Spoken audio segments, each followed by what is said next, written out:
Hi guys, ito pala gagala ang aming mga kasama rin kami. Ayan, dito kami sa SM Mall of Asia. Merong maraming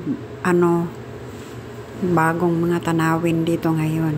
Hindi namin alam, yung mga anak namin sila yung nakakaalam. Kaya dinala kami dito. Ayan. Ito yung may mga garden dito sa ibabaw. Matatanaw ang Manila Bay. Dito guys, ang ganda. Ang daming mga parang nagpipiknik nakaupo sila sa mga gilid-gilid kumakain. Ayan, ito kami gagala-gala kasi hindi pa namin narating ito first time namin ngayon marating. Yung mga anak lang namin yung mga parati na dito Maganda dito guys kapag wala kang ibang magalaan dito, maganda, may mga upuan din sila. Ayan, presko naman kasi may tubig at saka nakaharap yung sa dagat. Matatanaw mo ang dagat at malalanghap mo ang sariwang hangin ng dagat. Ito may mga fresh din na mga tanim dito. Ayan, under renovation yung iba dyan.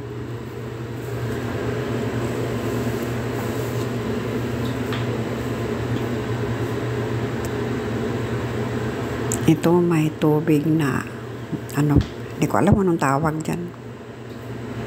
Kami gala lang kami ng gala. Ayan, daming tao guys. Kasi marami kasing matatambayan kaya ayan. Ang daming taong dumadayo kasi merong mauupuan, may pwedeng kumain, pwedeng mag sightseeing doon sa Bay, Manila Bay. Sa Bay. Ito guys, ang nagagandahan ako dito kasi yung hagdanan, may tubig silang pinapadaloy. Ang cute, diba? Kaya nakukitan ako Ang ganda ng pagka-design niya. Ayan, malinaw naman yung tubig kasi nawasan naman yata ito. Or dagat, hindi ko lang alam. Ayan, maraming nagpipicture. Kasi nga tsaka ito dito may tubig na parang sinadya talaga tong gawin na parang fountain. Ayan guys, nakaupo sila. Ayan, nagkukwentuhan ng mga gilid-gilid. At ito naman ang sa harap ng Manila Bay. Ayan guys, yung Manila Bay, tuloy pala ang paggawa ng dyan. Ano ba yung City of Pearl or Palm City? Hindi ko alam anong tawag nga, hindi ko pa na-search. Ang dating alam ko City of Pearl ang ginagawa dyan. Tuloy din pala yung yung dating sinusulong na hindi ito tuloy. Hindi ko lang alam kung anong dyan. Nung una kaming pumunta guys, na-stop yung at saka kukunti pa lang yung natumpok ng mga buhangin. Pero ngayon guys, nako, halos lahat na, konti na lang yung dagat na natira. Dito na lang mismo sa gilid, sa may baybay ng ng MOA. Pwede nang languyin patawid doon sa kabila.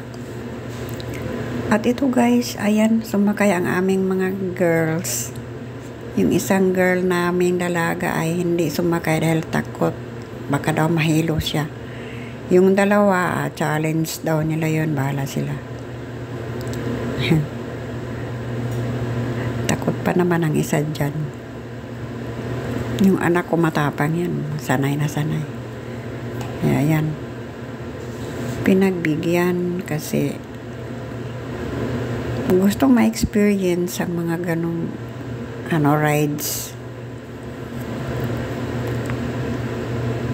Nakakahilo din yun. Ayan, bata sumasayaw. Tuwang-tuwa sila kasi ang lawa kasi ng makagalaan mo dito. Tsaka ang daming mga bata. Ayan, enjoy na enjoy sila kasi dami silang makikitang mga bata, mga tao. Ito naman yung isang bata na to. Ayan, gala ng gala, sinusundan lang ang tatay niya.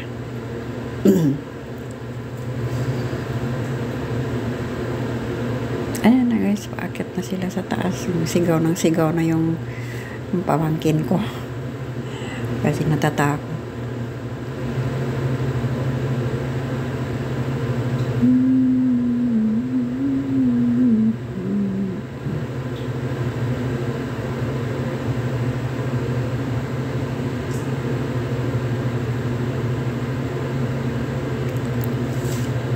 Gusto kasing ma-experience yung mga ganyan sa rides, kaya ayan.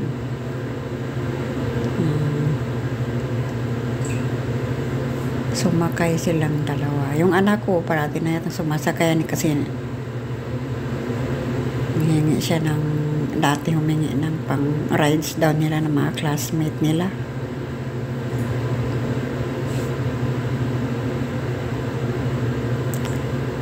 Kaya para guys, malapit lang to dito sa amin. Pwedeng lakarin.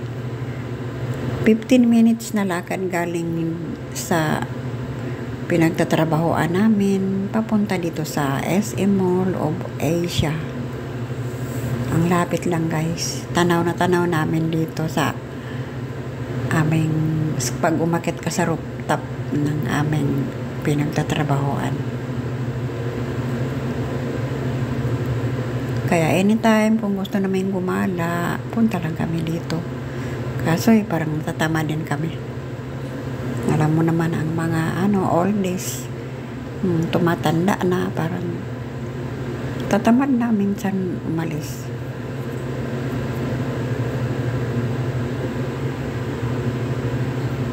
Ayan, enjoy na enjoy yung dalawa. Pero yung isa nag-enjoy pero may kasamang takot.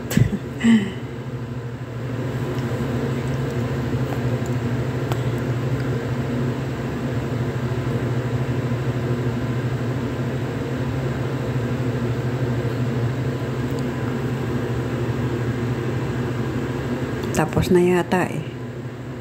Hindi na inakyat, pababa na talaga.